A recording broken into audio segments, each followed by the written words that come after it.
Hello guys, welcome back to my channel. It's your girl Yasmin here, and I'm going to be honest and say I really didn't feel like vlogging today. I really didn't feel like videoing today. It has been a really crap few weeks, and the reason being is because of probably what you know is going on in the media and on the news and what you see, and you'll be seeing it all over the world, in that Australia is on fire.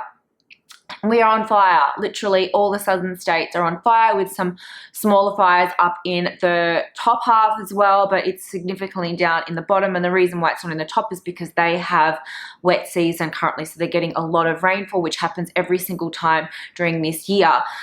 Down in the southern states, however, we haven't had proper rainfall in probably about 2 years, and there are some towns that have not had rainfall at all.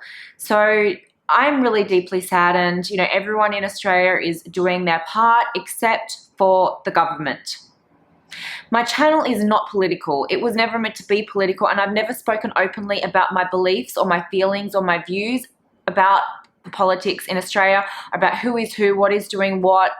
You know, I voted as per was, you know, and I never until this particular point, and as I would believe many other Australians have not, have had a very strong political opinion, because it is hitting home so hard about the damage that is being done, to the point where I'm having anxiety attacks. I'm crying. Like, literally, I just got a phone call about an hour ago and was in tears on the phone because I found out that Equinor have been given approval yesterday by the federal government to do drilling in the Great Australian Bight. I'm going to go back into this a little bit for you and just give you some reasons as to why these fires are actually happening, how they're starting. Yes, some of them have been deliberately lit, but it's very easy to light a fire when you have conditions such as ours, which have been ongoing. No rainfall, very dry land. You can start a fire by accident in a high fire danger day with strong winds and high temperatures by smoking a cigarette and the cigarette ash going on some vegetation that'll just spread. And with the heat and the winds, it will just spread and it'll become a wildfire. Someone starting a barbecue can start a fire. Fire can be lit on a day like what has happened, you know, the climate that has been happening down here, very, very easily. It's not necessarily arson, where someone goes and pours a whole bunch of petrol, 2 sticks rubbing together, 2 rocks rubbing together. And especially on a day like that, can start a huge, huge fire. We've seen massive destruction. We've seen, you know, millions, 500 million I've heard, and then I've heard reports of 500 billion, because the 500 million is not even exactly up to date, and that does not include all the reptiles or the insects or the little marsupials, like the little mice. It doesn't include all of them. That 500 million of like lost animals is purely koalas, wallabies, kangaroos, wombats. It doesn't include the birds. It doesn't include like the reptiles, the insects, the little marsupial mice that we have native here. It doesn't include them. It doesn't include, oh, and then in the ones that included, it includes the cows, the sheep, because a lot of the farmers have had to then euthanize their cow and their sheep because the cows and the sheep are so badly burnt that the way, you know, the only way that they can deal with that is to euthanize them.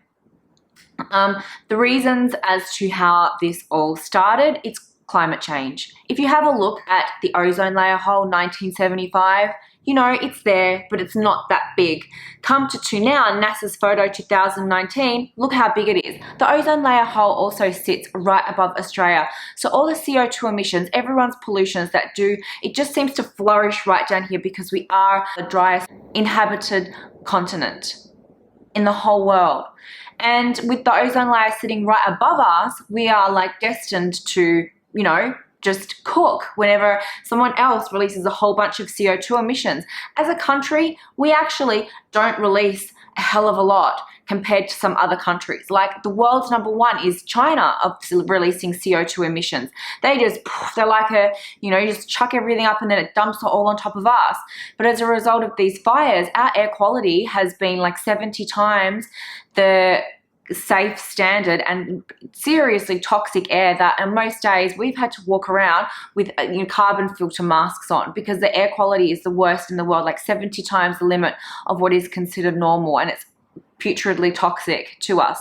They're saying on average per person it's the equivalent of smoking at least 1.5 packets of cigarettes per day, and that the health effects will be known in about 20 years time as to all of us who have been breathing in this air.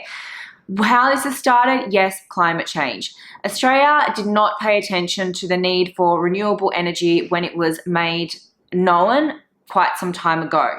They continued to mine oil and coal. Coal is a big exporter for non-renewable energy.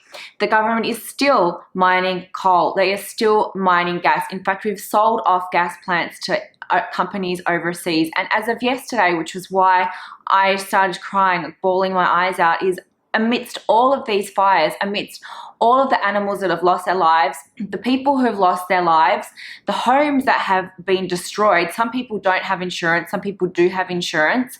You know, it is so widespread. Farmers who've had to put down their cattle, and I'm sorry to say this, but I mean, I've spoken about the land clearing as well for the farmers, but in actual fact, like without the trees, without the vegetation, without the osmosis that's going on, we don't have farms, we don't have cattle, we don't have food for the people that are living here.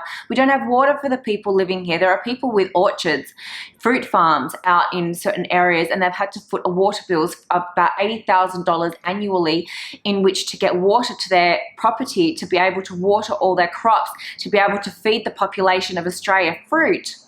But however, there is water from Australia that is getting sent free overseas to where we send the coal. How is this making sense? You know, in the city life, we don't really notice it because we turn on the tap, there's water. But the way that everything is going right now, the dams are all going down, the water levels are going down. We only have like sprinkle of rain, maybe once a month, like a tiny sprinkle, and the population growing consistently, all the construction, everything going up. We just don't have enough here for even ourselves. It's a really scary time here. You know, not only that, but the Aboriginal people also used to do a method which is called back burning.